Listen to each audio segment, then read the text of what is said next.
வணக்கம். ஆகாஷவாணி.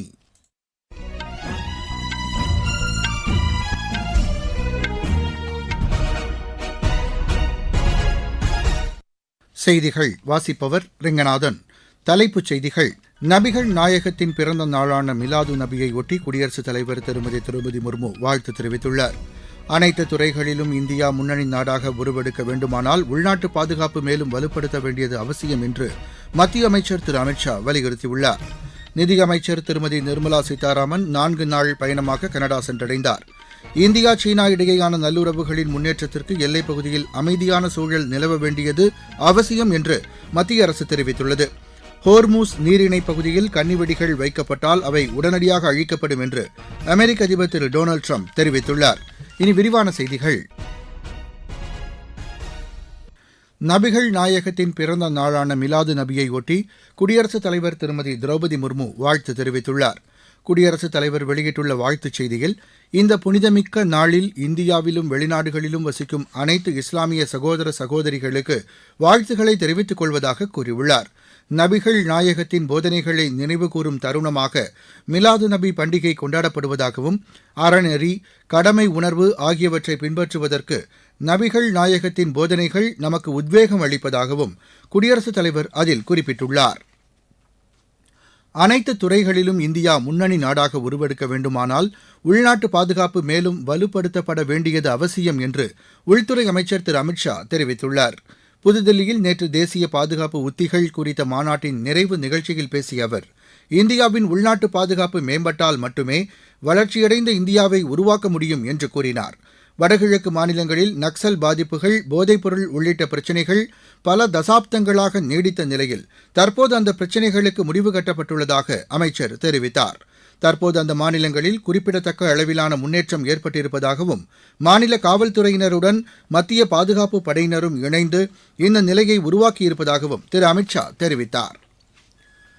இந்தியா சீனா இடையேயான இருதரப்பு நல்லுறவின் தொடர்ச்சியான முன்னேற்றத்திற்கு எல்லைப் பகுதியில் அமைதியான சூழல் நிலவ வேண்டியதன் அவசியத்தை மத்திய அரசு வலியுறுத்தியுள்ளது.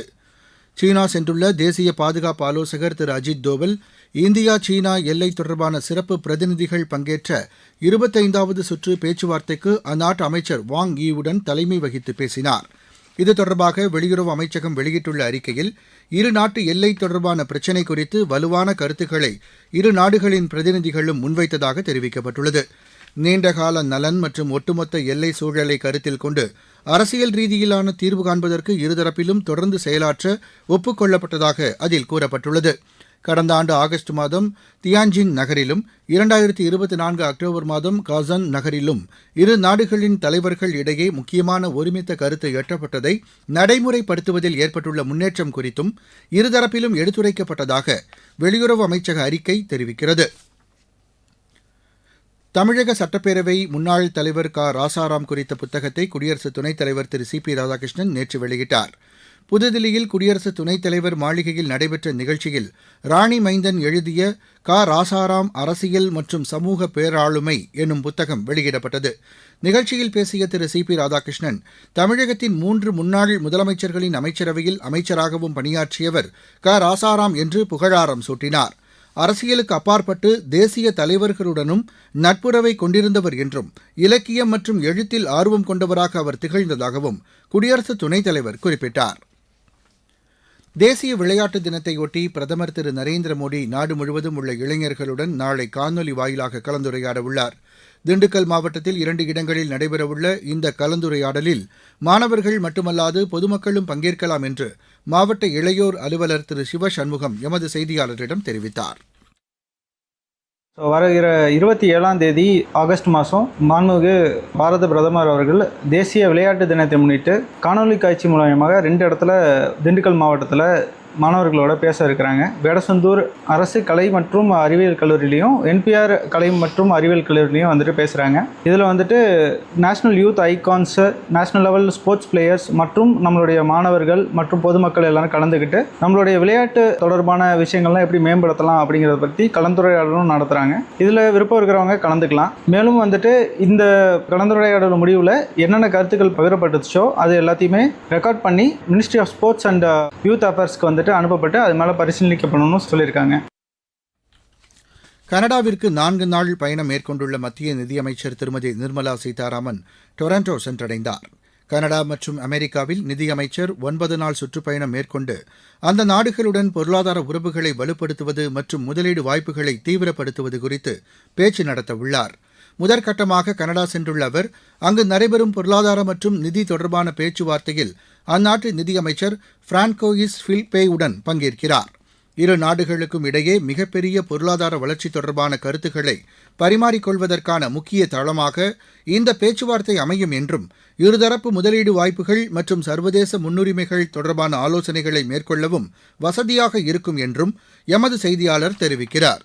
மேலும் முன்னணி நிறுவனங்களின் தலைமைச் செயல் அதிகாரிகளுடன் முதலீடு தொடர்பான வட்டமேஜை நிகழ்ச்சியிலும் நிதியமைச்சர் கலந்து கொள்கிறார். வரும் 28ஆம் தேதி அமெரிக்கா செல்லும் அவர் சிகாகோ, ஆஸ்வில்லி, நியூயார்க் நகரங்களில் நடைபெறும் பல்வேறு நிகழ்ச்சியில் பங்கேற்கிறார். யுபிஐ பணப்பரிவர்த்தனை தொடங்கப்பட்ட கடந்த 10 ஆண்டுகளில் நாடு முழுவதும் இத்திட்டம் பொதுமக்கள், வியாபாரிகளிடையே மிகப்பெரிய வரவேற்பை பெற்றுள்ளது. இத்திட்டம் தங்களின் வியாபாரத்திற்கு பெரிதும் உதவிகரமாக உள்ளது என்று தென்காசி மாவட்டத்தைச் சேர்ந்த வியாபாரிகள் எமது செய்தியாளரிடம் தெரிவித்தனர். நான் தென்காசி மாவட்டத்திலேருந்து பேசுகிறேன். நான் மளிகை கடை ஒன்று வச்சுருக்கேன். யூபிஐ கொண்டு வந்ததுனால நல்ல பயன் கிடச்சிருக்கு. யூபிஐனா பல பேர் பணம் பரிவர்த்தனை பண்ணுறதுக்கு ஈஸியாக போகுது. பணம் யாரும் கையில் கொண்டு போக வேண்டியது கிடையாது. இது ஒரு சேஃப்டியான இது. இந்த திட்டத்தினால மக்கள் நல்லா பயனடைஞ்சிருக்காங்க. எங்கள் கடைக்கார கஸ்டமரும் பெரும்பாலும் பண பரிவர்த்தனை யூபிஐயில் தான் பண்ணிக்கிட்டு இருக்காங்க. இந்த திட்டம் கொண்டு வந்த பாரத பிரதமருக்கும் நன்றி சொல்லிக்கிறேன். டிஜிட்டல் இந்தியாவுடைய திட்டம் அருமையான திட்டம். இதனால குறு சிறு வியாபாரிகள், பிளாட்பார வியாபாரிகள் மற்றும் எண்ணற்ற பயனாளர்கள் பயனடைஞ்சிருக்காங்க. பெரிய உன்னதமான திட்டம். இந்த திட்டத்துக்கு நாங்கள் எல்லாரும் முழு ஆதரவு கொடுக்கோம். டிஜிட்டல் இந்தியா திட்டம் முன்னாடி பேங்க்ல போய் 1 மணி நேரம் காத்திருந்து செல்லாம் எழுதி பேங்க்ல டிரான்ஸ்ஃபர் பண்ணதுக்கு ரொம்ப நேரம் காத்திருக்கணும். இது ஒரு நிமிஷத்து ஒரு செகண்ட்ல அந்த திட்டத்தால பொதுமக்கள் ரொம்ப நல்லா பயன்படுத்தாங்க. நல்ல திட்டம், அருமையான திட்டம். பிரதமர் மோடிக்கு ரொம்ப ரொம்ப வாழ்த்துக்கள். நீங்கள் கேட்டுக்கொண்டிருப்பது ஆகாசவாணியின் செய்தி அறிக்கை.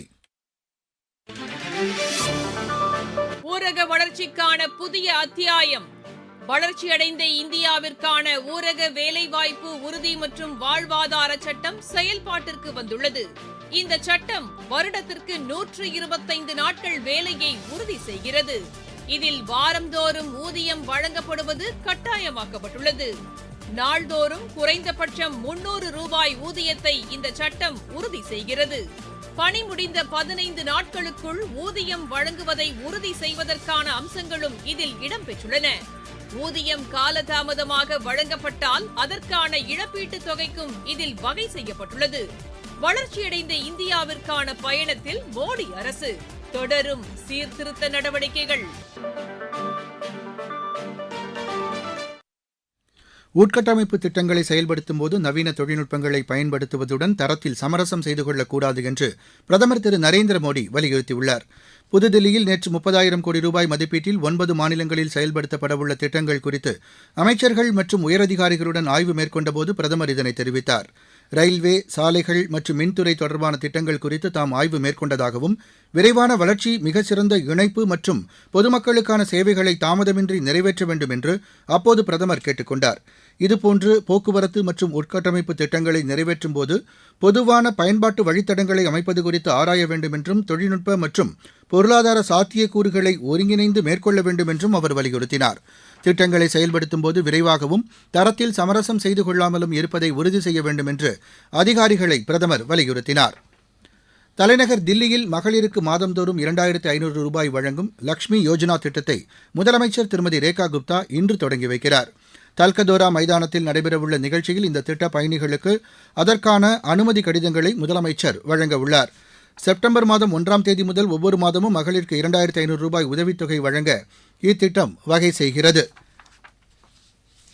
ஹோர்முஸ் நீரிணைப் பகுதியில் கன்னிவெடிகள் வைக்கப்பட்டால் அவை உடனடியாக அழிக்கப்படும் என்று அமெரிக்க அதிபர் திரு டொனால்டு ட்ரம்ப் தெரிவித்துள்ளார். இந்த நீரிணையில் ஏற்கனவே வைக்கப்பட்டிருந்த அனைத்து கன்னிவெடிகளும் அகற்றப்பட்டும் செயலிழக்கச் செய்தும் அமெரிக்க கடற்படை நடவடிக்கை எடுத்திருப்பதாக சமூக வலைதளத்தில் திரு ட்ரம்ப் பதிவிட்டுள்ளார். ஹோர்முஸ் நீரிணையில் புதிதாக கன்னிவெடிகளை ஈரான் வைக்குமானால் அவற்றையும் தங்கள் நாட்டு ராணுவம் அழிக்கும் என்றும் அவர் குறிப்பிட்டுள்ளார். மீண்டும் தலைப்புச் செய்திகள். நபிகள் நாயகத்தின் பிறந்த நாளான மிலாது நபியை ஒட்டி குடியரசுத் தலைவர் திருமதி திரௌபதி முர்மு வாழ்த்து தெரிவித்துள்ளார். அனைத்து துறைகளிலும் இந்தியா முன்னணி நாடாக உருவெடுக்க வேண்டுமானால் உள்நாட்டு பாதுகாப்பு மேலும் வலுப்படுத்தப்பட வேண்டியது அவசியம் என்று மத்திய அமைச்சர் திரு அமித்ஷா வலியுறுத்தியுள்ளார். நிதியமைச்சர் திருமதி நிர்மலா சீதாராமன் 4 நாள் பயணமாக கனடா சென்றடைந்தார். இந்தியா சீனா இடையேயான நல்லுறவுகளின் முன்னேற்றத்திற்கு எல்லைப் பகுதியில் அமைதியான சூழல் நிலவ வேண்டியது அவசியம் என்று மத்திய அரசு தெரிவித்துள்ளது. ஹோர்மூஸ் நீரிணைப் பகுதியில் கன்னிவெடிகள் வைக்கப்பட்டால் அவை உடனடியாக அழிக்கப்படும் என்று அமெரிக்க அதிபர் திரு டொனால்டு ட்ரம்ப் தெரிவித்துள்ளார். இத்துடன் இந்த செய்தி அறிக்கை நிறைவடைந்தது.